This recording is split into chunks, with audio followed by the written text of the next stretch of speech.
오늘의 성경 말씀은 시편 73편 말씀입니다. 구약 성경 853면입니다.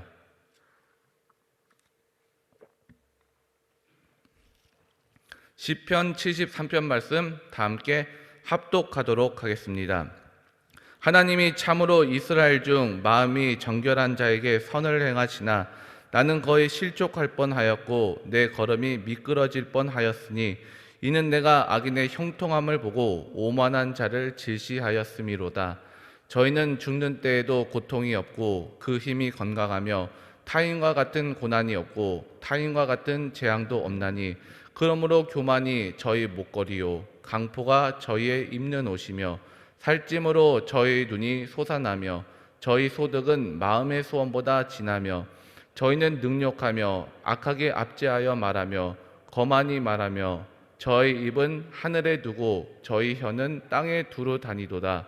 그러므로 그 백성이 이리로 돌아와서 잔에 가득한 물을 다 마시며 말하기를 하나님이 어찌 알랴 지극히 높은 자에게 지식이 있으랴 하도다. 볼지어다 이들은 악인이라 항상 평안하고 재물은 더하도다. 내가 내 마음을 정의하며 내 손을 씻어 무지하다 한 것이 실로 헛되도다.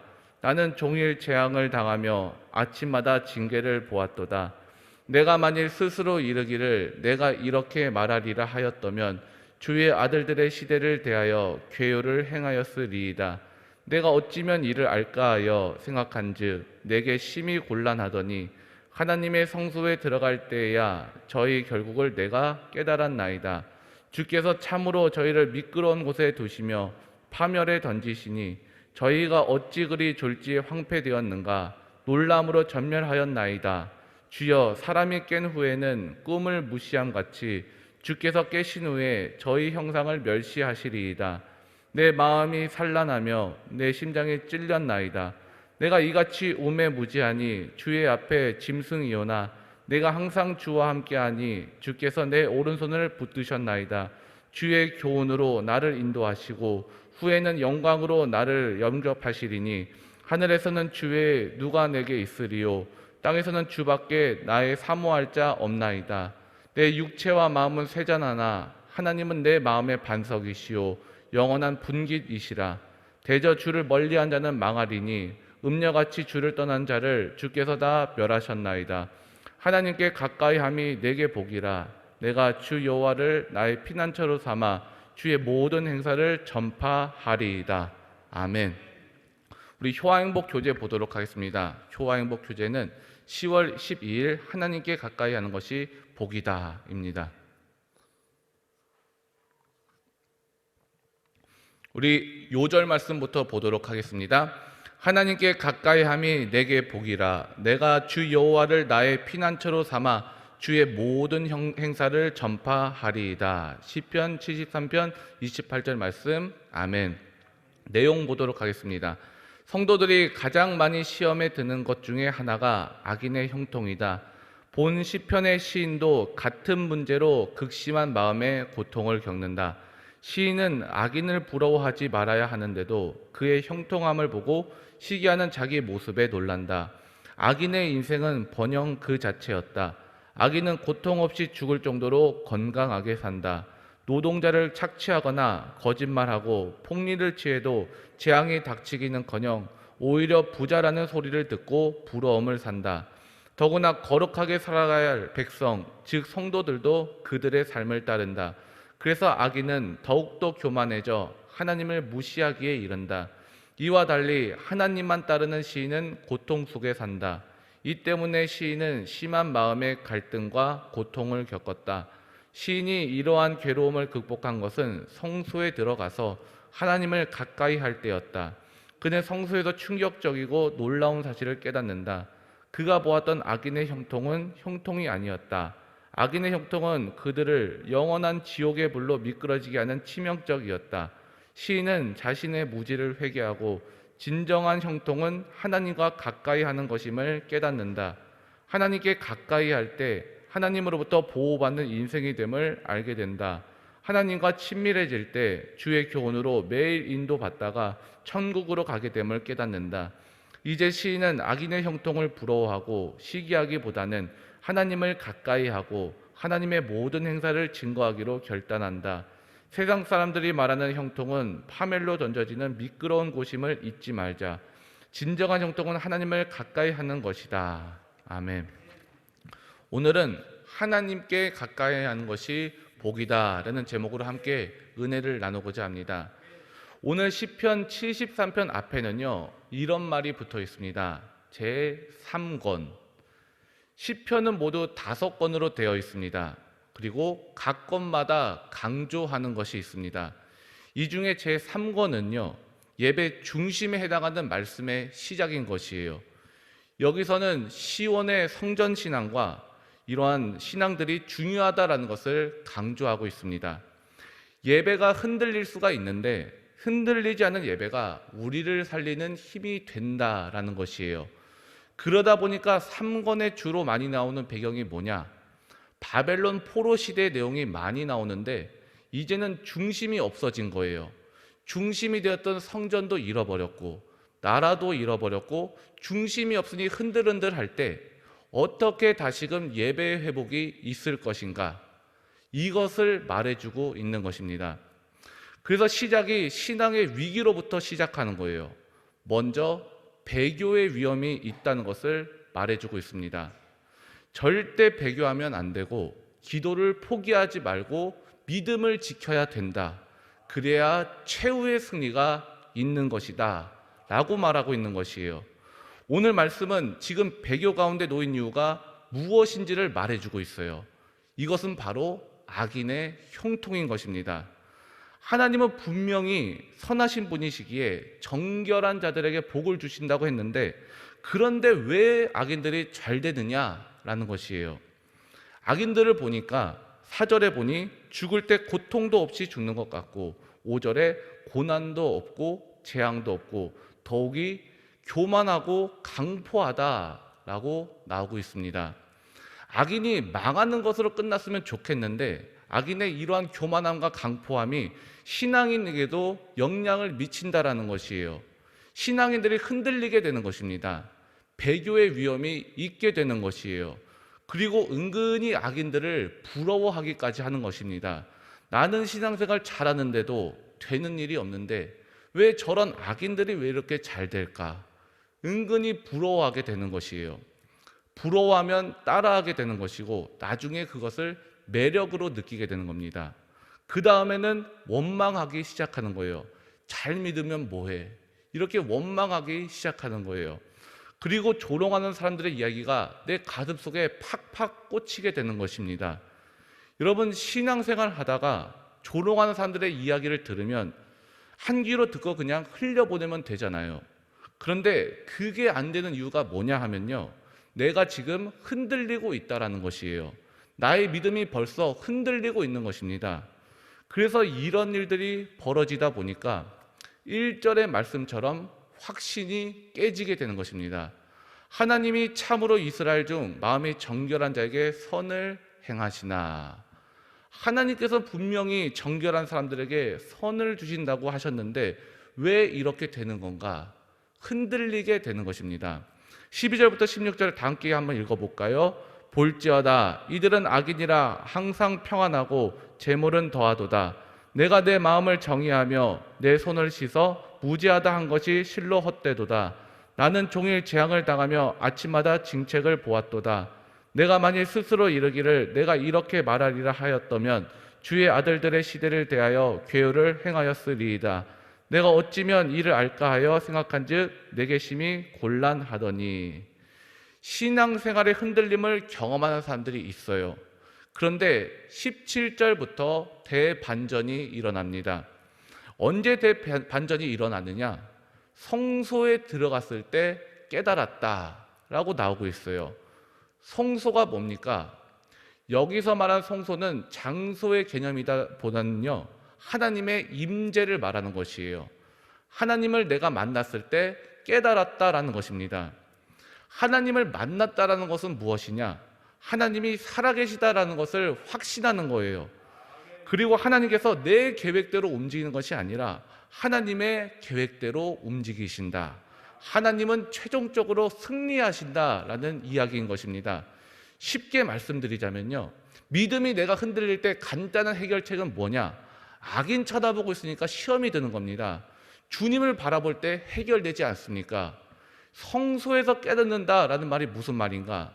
악인이 잘 되는 거 쳐다보다가 시선을 하나님께로 옮기는 순간에 하나님의 그 뜻으로 알려주시는 거예요.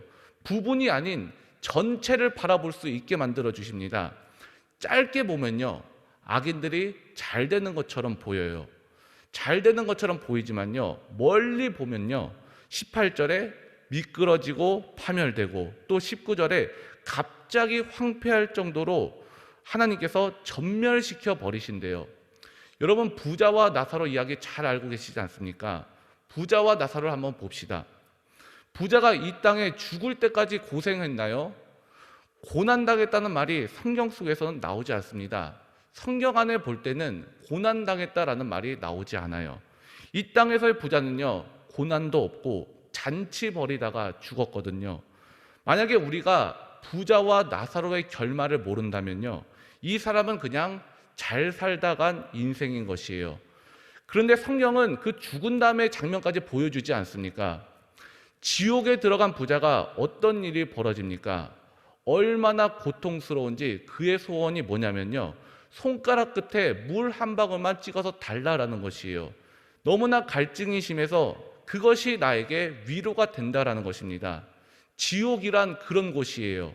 물 한 방울이 위로가 될 만큼 절망적인 곳이 바로 지옥이라는 것이에요. 이것을 우리에게 보여주고 있는 것입니다. 성소에서 깨달았다라는 것이 성령님께서 이것을 알려주신 것이고요, 예수님께서 이것을 우리에게 알려주고 계신 것입니다. 17절에서 19절 함께 한번 읽어봅시다. 하나님의 성소에 들어갈 때 저희 결국을 내가 깨달았나이다. 주께서 참으로 저희를 미끄러운 곳에 두시며 파멸에 던지시니 저희가 어찌 그리 졸지에 황폐되었는가 놀람으로 전멸하였나이다. 악인의 결국은 어떻게 되는가? 악인의 결국은 망한다라는 것입니다. 그러나 하나님을 의지하는 사람은요, 항상 하나님께서 함께 하시고 주의 오른손이 나를 붙들어 주신다라는 것입니다.